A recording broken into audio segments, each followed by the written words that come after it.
Hello प्यारे बच्चे, नमस्कार। कैसे हैं आप लोग? आई होप आप लोग बेहतरीन होंगे। प्यारे बच्चों, आज के क्लास में हम लोग देखेंगे क्लास 7 मैथ का प्रश्नावली 4.3 है।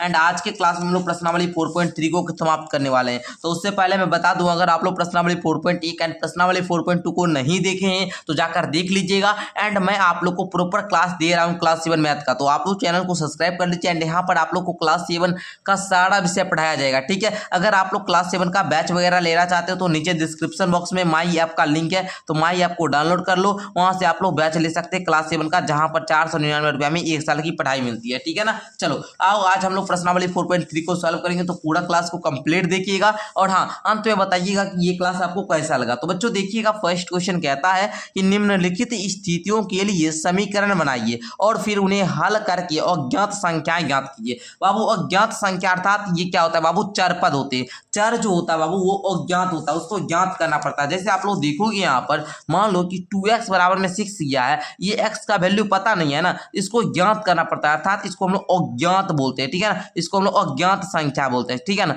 देखो बाबू 2x बराबर 6 है, तो हम आपको बताए हुए हैं कि अगर बराबर की इस साइड इधर गुना में, उधर जाकर भाग हो जाएगा, x बराबर हो जाता है 6/2 अर्थात यहाँ पर 3, है ना। ये हुआ अज्ञात संख्या। तो उसी प्रकार हमको क्या करना है, समीकरण पहले बनाना है इस कथन को पढ़कर, क्योंकि आप लोग प्रश्नावली 4.1 4.2 को जब पढ़े हैं तो वहां पर आप लोग को बहुत सारा समीकरण मिला है, उसको हल करने तो सारे बच्चे को आता है, बट यहाँ पर आपको समीकरण बनाना आएगा कि समीकरण बनाते कैसे हैं, ठीक है। आइए तो बच्चों देखिएगा, कह रहा है बाबू फर्स्ट क्वेश्चन कि एक संख्या के 8 गुणे में 4 जोड़िए, आपको 60 प्राप्त होगा। 60 है ना बाबू। तो देखना बच्चे, यहाँ पर एक संख्या के 8 गुणे, संख्या नहीं पता है ना जी, अरे संख्या पता है? नहीं पता है, बोल रहा है एक संख्या के 8 गुणे। तो बच्चों लिखेंगे, माना कि वह संख्या बराबर में x, मान लिए ना। अब कहता है संख्या के 8 गुणे, तो 8 गुणे क्या हो जाएगा? 8x है ना। 5 गुणे बोलता तो 5x, 6 गुणे बोलता तो 6x, ठीक है ना। तो जितना गुना बोलेगा उतना आप लोग पहले लगा दीजिएगा x से पहले, ठीक है।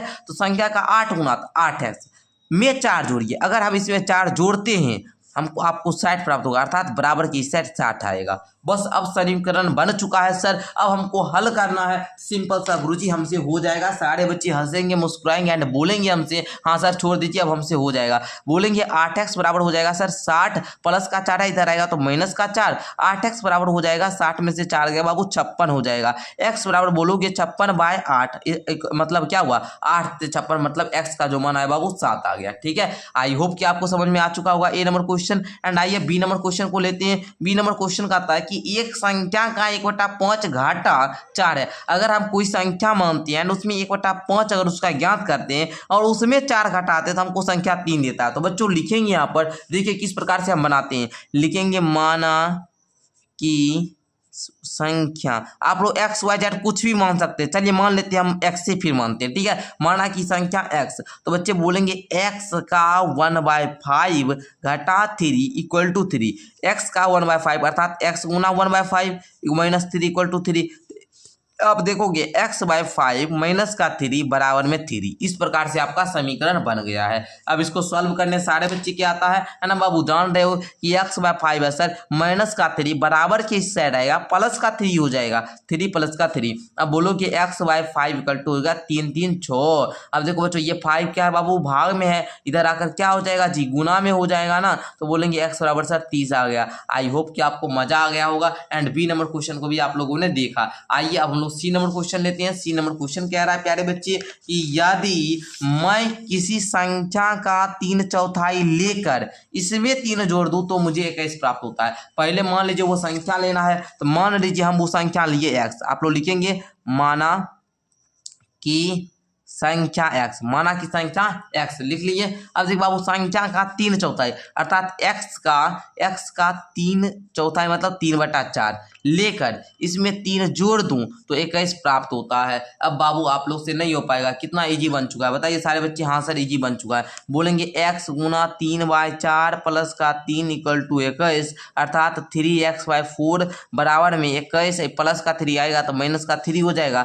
3x/4 बराबर हो जाएगा, घटाने पर कितना आता है बताइए? 18 आ जाएगा। एंड बोलोगे आप लोग 3x बराबर सर 18 भाग में जाकर गुना हो जाएगा। एंड x बराबर बोलेंगे 18 18 गुना में 4 बट्टा में 3। अब देखो 3 एकम 3, 3 छक्का 18। अब देखो बाबू 6 चौका कीजिएगा 24 आएगा, अर्थात x का जो मान आया वो 24 आया। तो इस प्रकार प्यारे बच्चे आपको हल करना है तो बता लीजिए किन किन बच्चों से हो जाएगा।